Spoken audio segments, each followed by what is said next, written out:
paraît-il, bazos de la autopsie. Il se pourrait que famille Sengaki autopsie, bas autopsie. Alors Nayoki Ango, il se pourrait. Alors ce qui résultat autopsie et bimi, c'est en ce moment-là que famille peut bimi sa programme Yamatanga. Merci kaka nde tozolo bana cadre ka ya matanga nde tozo ko sensibiliser ba papa na biso pour na makambo ya papa na biso ka Diombo. Tozuli susu moko ya baye oyo abengami na kombo ya papa Eric Kachara, mais connu sous les sobriquets du terrible Mvunda Mvunda à Lubumbashi. Merci beaucoup. Aza moko pe ya ba oyo ya ye oyo bazana pasi ya kolela papa na biso ka Diombo. Tolingi to meka mpe ko yeba papa ka Diombo nde papa uti koloba na moko ya Lubumbashi azalaki pe moko ya bapandi sango na Lubumbashi pe na niveau na biso ya Congo na biso ya Kinshasa oyo azalaki mutu ayeba na kimi tolokoki ko meka mpe ko yeba pe moi vie ya papa na niveau ya Lubumbashi ndenga banda kempe ko tamusa vie na ye kuna. OK, vie na ye artistique. Sinon, ka Diombo, Aza grand frère Nabiso, Aza Yaya Nabiso, dès loin par exemple, Ngai Alekinga na 10 ans. Donc c'est mon grand frère. Yami Bale Aza artiste Abanda qui artiste na Banda Kala. Biso Tozara qui bana Miké. Maintenant, Biso na ye vie artistique et Kobanda na 1990. Nga personnellement na baninga nga mosusu. Tolongwe na troupe théâtre tobanda ko sala théâtre ko tobanda jouer toye kokota na groupe ya théâtre Jelouska théâtre ya français hein théâtre ya basal toye kokota na groupe théâtre wana Jelouska et signifié jeune louchois de la Katuba. Katuba eza moko ya ba commune ya Lubumbashi. Alors ka Diombo azalaki moko ya ba cofondateur ya groupe wana Jelouska. Tant tokoti kuna histoire na biso na ye ya théâtre yanga na théâtre bandeli wana to évoluer na ba théâtre biso français to ekokoma na 1994 de 1990 à 1994 des succès sikoyo ekobanda na télévision succès oya toyebana na Katanga Mobimba eza par ka Diombo même ba biso oyo au théâtre français ezaka ba oyo ba kana ba salle nde ba koyeba biso maintenant na télévision ceux qui boleki succès énorme. Alors, Nalina expliqué succès et banda ki ndenge nini. Ka Diombo abande ko sala na PMU. Kuna baeba qui est déjà en tant que comédien, en tant que humoriste, denga bande ko animé bango. Et ko arrivé en 1994, PMU a organisé campagne. Campagne moko bande osarango, bato ba jouer, to komi vendredi, ba sali tirage. Ba oba gagner, ba prix ba gagner. On PMU a sali campagne il y a 1 mois. Débat est raisonné. Comme chaque vendredi, tirage de Kozala. C'est en public, au centre-ville, ba parieur, nyon sobaye. Débat est raisonné. Bika Diombo Tolingi, avant tirage, yo o salamwa comédie. Pour na ko égayer, bato ba ozarawana. Deka Diombo a bendingai. Ngana ye tozaraki na troupe moko théâtre Jelouska. A bendina camarade Mosusu Zembela. Maintenant Zembela est connu à Lubumbashi dans la publicité, Zembela Magirus. Tosali biso misato. Mokolo tirage o ya liboso le premier vendredi wana. To avant tirage to sali comédie moko conçu par ka Diombo lui-même. Tango to beti et loko wana. Non chef d'œuvre Lubumbashi et Ningani pas Lubumbashi mais Katanga.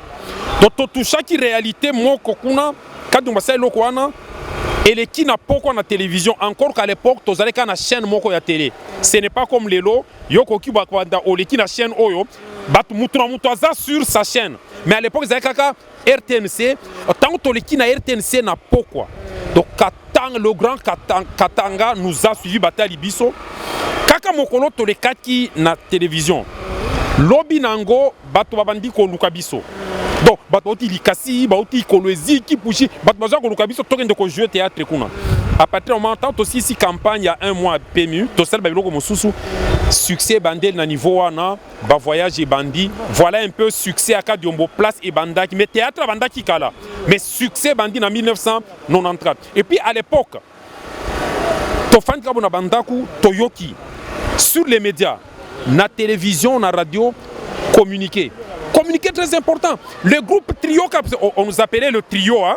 Le trio sénégalais ka Diombo, Zembela Magirus et le terrible Mvunda Mvunda. Des aïs obliqués nanga. Le trio sénégalais Kadiombo est attendu d'urgence au gouvernorat des provinces. Donc le gouverneur nous attendait à l'époque, en 1994, Kyungwa Koumanza. Tobangi, qu'est-ce qui se passe? Toke Kuna, alors que ezalaki pona ko animer dîner mo le gouverneur organisé qui c'est Ayambaki, ministre de l'information à l'époque, Masenga Bionzazu, petit frère Mosengo. Ayaki, tant to animé nani wana, on est devenu vraiment populaire, ba pub, ba nini, succès bandela qui na niveau wana succès ya télé. Voilà. Merci papa toyoki ndenge expliquer vraiment nde bazalaki na Lubumbashi nde bayebanaki nde basalaki bamenaki vi na bango na niveau ya Lubumbashi. Mais tokomeka mpe kotuna papa na sango ya papa Kadiombo ekutelaki ndenge nini pe era yokaki yango asantaki ndenge nini toloba ezalelaki ekaka ndenge nini. Nazalaki pa nanga vers 5 h du matin. Nalalaki na 5 h du matin babenginga. Camarade na biso pe aza na Lubumbashi na Kasumbalesa alobi Eric na apprendre que na moni publication na Facebook doyen akufi. C'est comme ça que nous tobande benga Kadiombo. Azalaki na théâtre, azalaki doyen na biso. Balobi doyen akufi, na lobi doyen akufi. Qu'est-ce qui ça alobi to vérifier nan. Le temps na benga camarade nanga to comme qu'on a mois d'août wana. Na benga camarade nanga za wa maître Thierry Samba qui est avocat. Na bengi pona tuna ye. Est-ce que na yo ki bona informé que to vérifier. Tant on a bengi maître Thierry Samba ayambi téléphone azolela. Azolela déjà makasi. Tant on a kaka maître Thierry azolela, c'était fini na bandi kolela. C'est il faut le dire que j'étais inconsolable, c'était ezala qui choc ya makasi. Moi si nanga meki ko kalmenga na koka kité. On a la mukaka déjà 6 heures na me préparer, 7 heures na mina kende musala. Ces jours-là, je n'ai pas pu aller au travail l'avant midi, donc ezala qui choque mon nez. tokomeka mpe kotuna mpona bamirmi oyo tozoyokela na ndenge balobi papa kufi na poison mais ya kotalaka baleki na ye mo babi bayebi te papa kufi na nini alamuki kaka bango bayoki mpe kaka papa kufi mais entre temps tomonaki babi jour asuka papa bandaki kobela bikaki akei na ye mpe na hôpital comme contrôle nde bakendaka checking akei na ye mpe asala makambo na ye atalaka santé komi ndeni mais ya kozonga directement papa piqué crise mpona yo bamirmi wana ezolobelo ndenge nini ezosala ndenge nini. Bon, ils ont dérangé Ngamakasi puisque au juste atanga na zaboye. Toyo toki bat barobi. Mais na ebité akufi na nini. Finalement toza penza fixé te. Bison so tozo tara tozo linga toyeba. Est-ce que en dehors ya makamo barobi ya poison. Eza poison ya solo ou bien eloko mosu eza na ciment wana vraiment na ebité. Encore que dans les derniers temps ici, la dernière fois qu'on a coupé Naye, ça faisait 1 mois avant sa mort. Tout est dans la ville, tout croisé, tout solo, mais j'apprends qu'à Koufi, nazo kakandengi wana, ba rumeur, ba nini, mais moyen ya koloba que à Koufi, na eloko songolo ko pesa précision ezate tozo yo kakak. Mais je ne sais pas, na yo qui na famille puis c'est tozo célébration ce programme, na uti kotuna, ezandenge nini programme, balubi non.